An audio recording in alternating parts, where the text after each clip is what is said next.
Good morning to everybody on the 16th of April, Alcohol Prevention Day. Many greetings from WHO in Geneva, and we're very sorry that we cannot be there with you today. I'm Anja Busse, I'm the team lead on alcohol, drugs and addictive behaviors, and same as many of my colleagues did, I'm very happy to address you today and speak a bit about our work or some of our perspectives around alcohol prevention and alcohol policies. So I'll speak about some our newest, let's say, epidemiological data, some of the relevance of the policy frameworks, and then some evidence-based actions recommended by WHO in different frameworks. So first, when it comes to understanding the situation, you hopefully know that we're publishing every few years a global status report on alcohol health and substance use disorders across numerous indicators. And the last one has been published in 2024. And we're hoping to publish the next one as a resource for everybody early next year. But what I want to show you now, because the data in the Global Status Report go to 2019, but we have just released as part of our work as custodians of Sustainable Development Goal Indicator 352 around alcohol per capita consumption on an annual basis, the newest data that actually go up already to 2024. And here you can see the global trends that globally total alcohol per capita consumption declined by 13% from 5.6 liters in 2010 to 4.9 liters in 2024.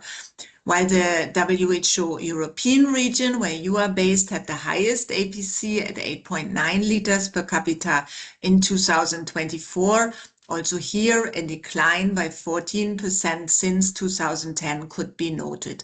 And there you see in the small prints also the different trends from decreasing to increasing in other regions of the world.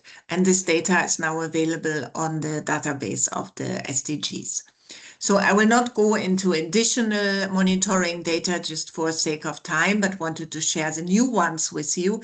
And in the same way, a little bit as an example, just also want us to review what else there is in terms of, so we have data, do we have policies? Yes, there is an international or a global normative framework of relevance for alcohol prevention, starting prominently in this line with the 2010 Global Strategy to reduce the harmful use of alcohol that has been approved by the World Health Organization. And then up to the year 2023, there were different milestones pushed also by the agenda on non-communicable diseases and the Sustainable Development Goals, for example, in 2015. Then again, kind of in 2017, the NCD gap list of cost-effective interventions that very much informed the development of the WHO SAFER initiative to reduce alcohol-related harm. In 2022, and this will run to 2030, came the Global Alcohol Action Plan, which is further operationalizing the global strategy to reduce the harmful use of alcohol, and that we are just going to have a very quick additional look at. So the goal of the global strategy, as said, is really to boost the effective, the goal of the action plan is really to boost the effective implementation of this strategy. And it adds operational objectives, operational principles, key areas for global action, such as the implementation of the high impact strategies that we will see in the moment, but also partnerships, resource mobilization, and it identifies a range of key actors, obviously member states, but also the WHO Secretariat, UN partners, civil society, and professional associations or academia. And the Global Alcohol Action Plan sets very clear targets. And as we are now 4 years from the 2030, we really have to make a joint effort to see how effective we have been in reaching these targets around global action for alcohol policy and reducing the alcohol-related harm. So, and then in terms of effective prevention actions, you've heard us speak already a lot about the high impact strategies, which have become part of WHO's Safer initiative to reduce alcohol-related harm, and those include strengthening restrictions on alcohol availability, advancing and enforcing drink driving countermeasures, facilitating access to screening, brief interventions and treatment, enforcing bans or comprehensive restrictions on advertising, sponsorship and promotion. On that we come back later. And raising prices on alcohol through excise taxes and pricing policies. So those are really identified as the most effective strategies to reduce alcohol-related harm. And our Safer initiative works with countries and at subnational level to implement those through national anchoring, sustaining national funding mechanisms, collaboration, but also to protecting these actions from undue influence through management of conflicts of interest and to safeguard public health objectives while monitoring implementation and having surveillance and reporting systems in place. SAFER has prominently been also localized in recent years in the European region. For example, the Irish example has been much around and quoted, where efforts from 2024 to 2006 were documented, and the importance of communities in this.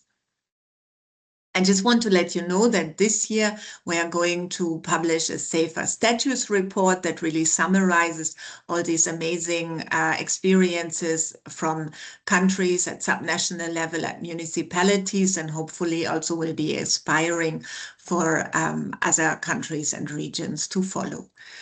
So I just wanted to mention a few additional guidance, which we are maybe speaking less about in the alcohol sphere when we are speaking about prevention. So there is some organizational level prevention, for example, school-based prevention, also recommended by WHO together with other UN agencies, especially, of course, here with a view to young people, policies that retain children in school and enhance access to education, comprehensive school policies on substance use with non-punitive mechanisms to address use when it occurs, and education that is based on social competences and interactive learning strategies.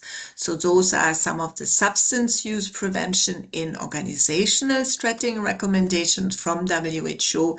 Screening and brief interventions was very much part of the SAFER initiative, but in another framing, organizational level prevention in the health system will also be important, which also includes, in addition, of course, accessible and affordable health services throughout, which also consider the needs of people already using or with substance use problems and access to treatment services. So I just wanted to mention that the WHO Academy is offering a range of training opportunities for free. For example, there is a behavioral counseling for primary care based on NCD risk factors, where everyone can take a course around screening, brief interventions, and treatment in the module on alcohol use and alcohol use disorders. There are additional guidance from WHO on community-based prevention here, especially again for adolescents, which include multi-component initiatives, community coalition, bringing together different actors to address substance use risks and create substance use-free environments, especially for young people, or strategies such as mentoring of children and adolescents by trained non-related adults have been identified as effective prevention strategies in those in the guidance on global accelerated action for the health of adolescents. And family prevention is often discussed, and WHO has guidelines for the identification and management of substance use during pregnancy. And then in other guidance, such as the AHA guidance, again for adolescents, recommendations go for prenatal and infancy visits, for parenting skills programs, and early childhood education as effective at different levels of evidence, of course, for substance use prevention. And then individual-based prevention. So here we are seeing, for example, in addition to what we've discussed already, to address mental health conditions early in life, to prevent substance use problems in later life. So with that, I mean, we really have good data to identify alcohol-related problems. We have solutions. There are international, regional, national policies in place, and we have key guidance on effective actions on how to prevent alcohol-related harms, for example, through the SAFER strategy. But we really need to keep in mind that 2030 is around the corner. Just came back from the Global Alcohol Policy Conference where this became clear, and also it was much discussed how, and the discussions around what the future for alcohol policy at international level will be need to start soon, and challenges remain. I just want to bring one in the closing of my presentation because it links with the Olympics that were recently hosted in Italy, where we could all observe, so to say, the coexistence of alcohol branding with health and sports themes, which really may lead to unintended message conflation by audiences. Sponsorship was moved from the zero alcohol product here from this one brand. But there is a lot to consider here, given how brand recognition goes in both directions and might connect really these unrelated areas of health and sports with alcohol in a positive way, and normalizing drinking in fitness and health context through such messaging really needs to be monitored and addressed, especially from a policy perspective, where we might need then clearer regulations addressing brand sharing, proxy marketing, and sponsorship in sport. And I just wanted to bring in here the E again from the SAFER initiative on enforcing bans or comprehensive restrictions on advertising, sponsorship, and promotion by the alcohol industry. And obviously the zero alcohol products seem to be a way to circumvent existing measures, and something really to be discussed and thought through and acted on. So with this, I think we talked about already. I just had the one slide. I really, really wanted to come before we close to a big recognition of someone who has been leading in the field and also has been behind the Alcohol Prevention Day for many years, Professor Emanuele Scapato. And we would like to here pay special tribute to you for exceptional contributions over many years, not only in Italy, but across Europe at the global level. Professor Scapato has helped advance research, prevention, and public health action to reduce alcohol-related harm. And we know he has not only strengthened the field with expertise and leadership, but also inspired and supported other colleagues and partners with his generosity, wisdom, and humanity. So this contribution has really made a real and lasting difference, and we look forward to continue to working with him and all of you with Emanuele maybe in a new function. But thank you so much from all of us here at WHO in Geneva. And with this, I come to the end of my presentation, and thank you very much again. And again, very sorry that we cannot be there in person with you.